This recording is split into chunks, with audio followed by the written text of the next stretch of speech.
Hello and welcome to our final video on clinical psychology and treatment, focusing on the biomedical approach to therapy. In this final section, we'll be looking at different types of medications and other treatments that can be used from a neurobiological approach to treat psychological disorders. So to start this section, we're going to be looking at different types of medications and discussing which psychological disorders they're used to treat. So let's start with antipsychotic drugs. These are going to be used to treat severe psychological disorders such as schizophrenia. The two most common medications for schizophrenia are thorazine and chlorazil. These are used to treat the symptoms of schizophrenia. One of the things that they do is help reduce the amount of dopamine overactivity in the brain to reduce some of those schizophrenia symptoms. A major side effect of these medications is tardive dyskinesia, which is muscle tremors that look very similar to what we see in Parkinson's disease. This is because, as we remember from our neuroscience unit, dopamine in excess causes schizophrenia, but when our brain is not producing enough of it, it causes Parkinson's.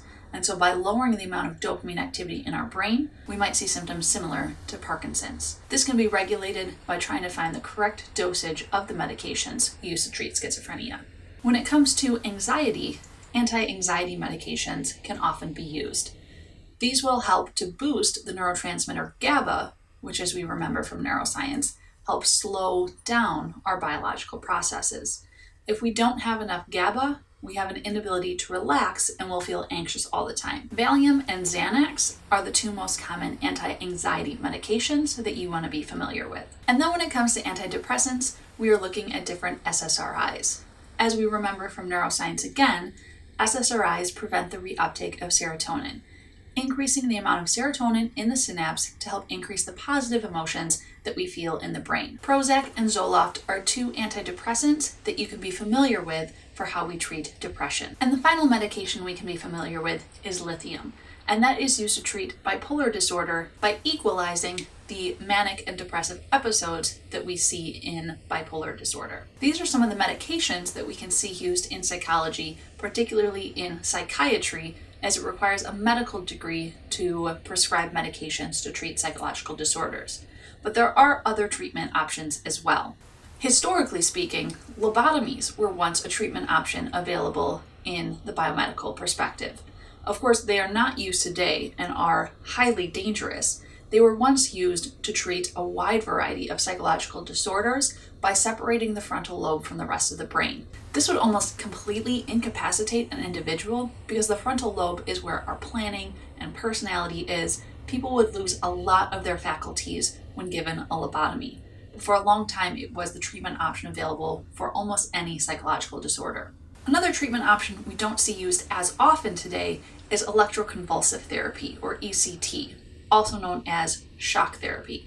Electroconvulsive therapy might be used today as a sort of last option treatment for depression, specifically depression that is resistant to any other type of treatment or medication. A side effect of shock therapy is often memory loss, which is sometimes temporary and sometimes permanent. And that is why we only really see it used if no other treatment option works for an individual. A newer type of treatment that is gaining in popularity is known as transcranial magnetic stimulation. So instead of shocking the entire brain and causing a seizure the way that ECT therapy would, TMS therapy instead uses magnetic stimulation of specific areas of the brain. It's able to target specific areas instead of disrupting the electrochemical activity throughout the entire brain the way that ECT does. It's a newer type of treatment, but we're seeing a lot of success in it for both depression and obsessive compulsive disorder. There are also some other alternative therapies that can be used in the biomedical field of psychology. For example, light therapy is something that is used for individuals with seasonal affective disorder, a type of seasonal depression that often comes on in the winter months when the days become shorter and it's dark and cold for a considerable amount of time. What light therapy does is use an artificial light or lamp, such as this, that emits a very bright light that a person can sit in front of during those winter months. It helps to mimic the natural sunlight that a person would experience and helps to combat some of the symptoms of seasonal affective disorder. And finally, EMDR, or eye movement desensitization reprocessing, is another therapy that has been growing in popularity that has been really useful for symptoms of OCD, phobias, post-traumatic stress disorder, and other anxiety disorders. So there are many different therapy options available in the biomedical perspective as well. That is where we will go ahead and stop our journey of clinical psychology. By now we've learned about a ton of different psychological disorders that are listed in the DSM-5 and some of the different treatment options that are available from these different perspectives. I hope this gives you a better understanding of these different disorders, potential causes, and different ways that we can go about treating them. The big thing to remember is that psychological disorders can happen to anyone, and the more we understand about identifying them, the better we can help those that are experiencing psychological disorders in their own lives. It's such an important topic, and I'm really glad I had the opportunity to share this with you. Thank you so much for watching, and as always, remember, be kind to your mind.